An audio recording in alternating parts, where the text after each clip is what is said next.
Hello guys, good morning, good evening sa inyo lahat, Today, ang tatalakayin natin yung tungkol kay Haring Solomon. And previously, sa mga video natin, mayroon tayong gin-upload or mayroon ako gin-upload ang buhay ni Haring Solomon. So ngayon, alamin natin ang pagkamatay ni Haring Solomon, kung paano ba siya namatay, anong way siya namatay.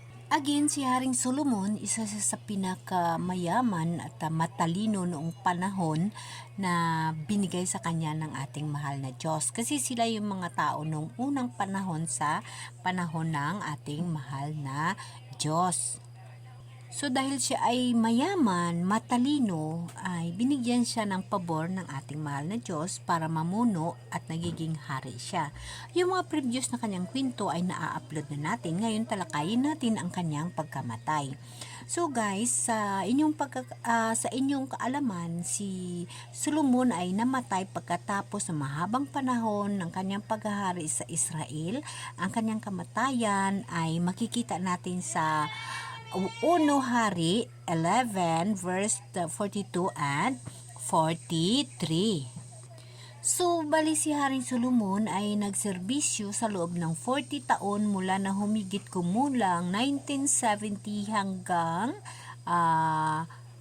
what we call this 970 hanggang 930 BCE noong panahon na yon.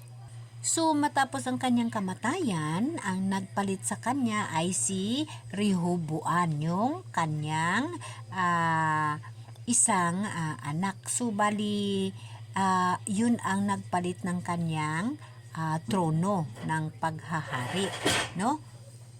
So, again, saka na natin talakayin kung anong nangyayari kay Rehoboam. Ngunit ang tatalakayin natin ngayon kung paano namatay si Solomon. So dahil sa karangyaan, sa katalinuhan at mayaman bilang hari, nagkaroon si Solomon ng isang pagkakamali sa ating mahal na Diyos. Mga pagkakamali na kung tutuusin ay hanggang ngayon ay nangyayari. At hanggang ngayon, sa ating panahon ngayon ng mga tao, ay nangyayari yun ng mga pagkakamali. Nung parang sa talambuhay na natin, yung mga pagkakamali ng unang mga tao rin, kagaya kay Haring Solomon. So, siya ay yung, ayon sa ating Biblia, ang mga pagkakamali, ang kinabibilangan ni Haring Solomon ay yung pagpatayo ng mga altar para sa Diyos-Diyusan para sa kanyang mga asawa.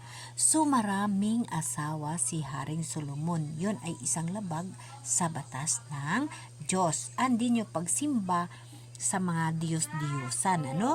So, nakalagay dyan sa 1 Hari 11 verse 1 to 8. Nakalagay dyan na nagpatayo siya ng mga altar para sa Diyos-Diyusan ng kanyang mga asawa na sumalungat sa mga utos ng Diyos. So, hindi lihim sa atin na noong una ay si Solomon ay binigyan ng pabor ng katalinuhan ayon sa gusto niya, kayamanan, ngunit yun lahat ay inabuso niya. So, si Solomon ay siya mismo ay sumasamba sa Diyos-Diyusan. Na ito ay dahil sa kanyang mga asawa na nagdulot ng galit sa Diyos.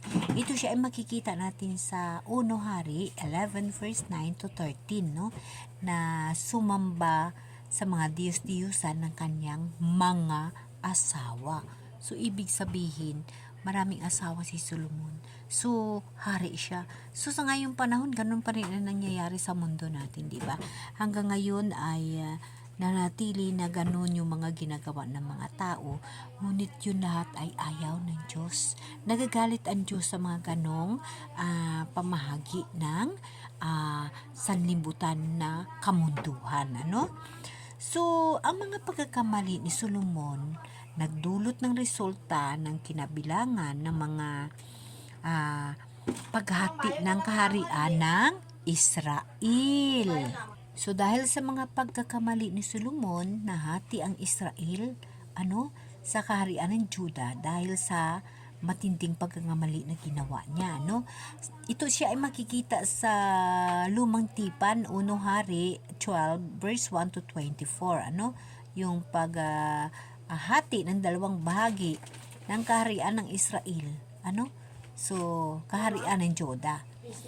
Si Solomon, so dito again makikita natin sa Unong Hari 11 verse 9 to 13 na si Solomon mismo ay sumamba sa mga diyos-diyosan ng kanyang asawa. Ano? So si Solomon ay nawala ng pabor sa Diyos dahil sa kanyang mga pagkakamali na nagdulot ng problema sa kanyang kaharian.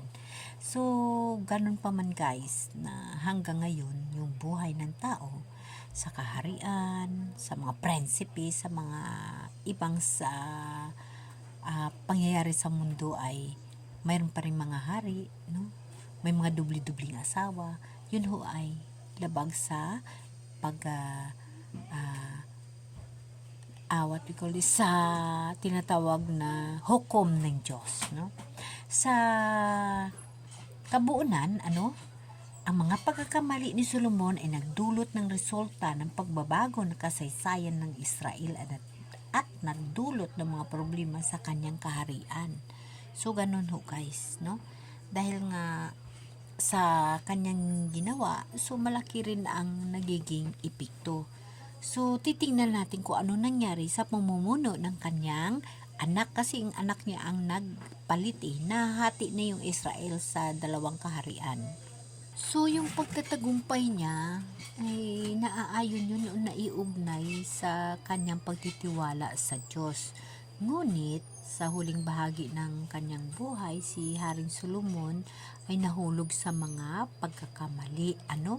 Marami siyang asawa, naglingkod siya sa mga diyos-diyusan ng kanyang mga asawa. Kaya ito ay nag-iwan ng aral tungkol sa kahalagahan at katapatan sa Diyos. Binigyan ka na ng pagkakataon ng Diyos Ibinigay na sa'yo. Mayaman ka, hari ka, tapos matalino ka pa. Ngunit, abusado ka. That's why, binigyan ka talaga ng punishment ng ating mahal na Diyos. Ganon ang nangyayari sa ating Haring Solomon. Sa kanyang katalinuhan, sa kanyang kayamanan, sa bandang huli ay nahulog siya sa pagkakamali. So, nang namatay si Solomon, ang pumalit ng kanyang kaharian yung kanyang anak na si Rehoboam. So, siya ang pumalit sa trono sa Israel. Ganun pa man, yun na nga, hinati sa dalawa ang bahagi ng Israel dahil nga rin sa mga aksyon at pamumuno ng kanyang anak na si Rehoboam, nahati ang dalawang hati yung kaharian ng Israel. Habang si Rehoboam naghari sa Juda at saka si Solomon ay sa Israel noong panahon na yon, kaya nahati nun sa dalawa dahil nga sa pagkakamali ni Israel. So nahati yung dalawang bansa. Marami kasi mga tao na hindi nagsang-ayon sa kanyang gusto. Si Rehoboam ay isang dating opisyal ni Solomon. So ang kaharian ng Israel ay nahati sa dalawang bahagi, ang kaharian ng Israel at ang kaharian ng Juda. So nagiging dalawa kasi wala yung ibang tao sumama kay Rehoboam, ang isa naman sumama kay Israel. So ang dalawang kaharian ay nagkaroon ng mga labanan, digmaan sa pagitan nila. So yun na nga, hanggang ngayon, di ba, ganun pa rin ang nangyayari. So ang kaharian ng Juda ay nawalaan ng kapangyarihan at impluwensya sa reliyon. Yun. At ang kaharian ng Juda ay nagkaroon ng mga problema sa loob tulad ng pag-aalsa ng mga labanan. Kaya nga hanggang ngayon, di ba? Sa kabuuan, ang paghahari ni Rehoboam ay minarkahan ng mga problema at mga labanan na nagdulot ng resulta sa pagbabago ng kasaysayan ng Israel at Juda. So guys, titingnan nyo guys, hanggang ngayon, na tingnan nyo ang Israel. doon banda sa mga area na yun, 'di ba? Doon lagi yung laban, hari sa hari, bansa sa bansa. So yun lahat guys is yung mga sign na yun na ang propesiya sa Bible ay talagang nangyayari na. Dumarating na talaga ang nakakasulat sa Bible kasi propesiya is talagang matutuloy yun guys. So tatandaan natin na nakalagay din sa propesiya ng Bible na ang Diyos ay babalik. So paano natin malalaman kung paano bumalik ang Diyos? Sa sinasabi ko sa inyo, nung una ay nagiging Jesus Christ siya. Nagiging anak siya ni Virgin Mary. For the second time, na pagbalik niya, so, yun ang dapat natin na tuunan ng pansin. So, for my next video guys, tatapusin nyo lagi yung mga video na ina-upload ko dahil sa dulo na ina-upload ko, dyan nyo malalaman kung paano babalik ang ating mahal na Diyos for the second time around. Isishare ko sa inyo yung ang aking konting nalalaman para magkaroon din kayo ng mga idea. Guys, alam nyo, napakahalagang bagay na dapat na natin sa ngayon palang unawain kung anong hakbang, kung anong pamaraan babalik yung ating mahal na Diyos. Sa anong way? Kung noong una ay naniniwala tayo na siya ay bumalik bilang si Kristo, bilang naging sanggol na ipinanganak sa pasungan, na ginamit si Mama Mary, nagpakatao siya, sumama sa atin. At nakalagay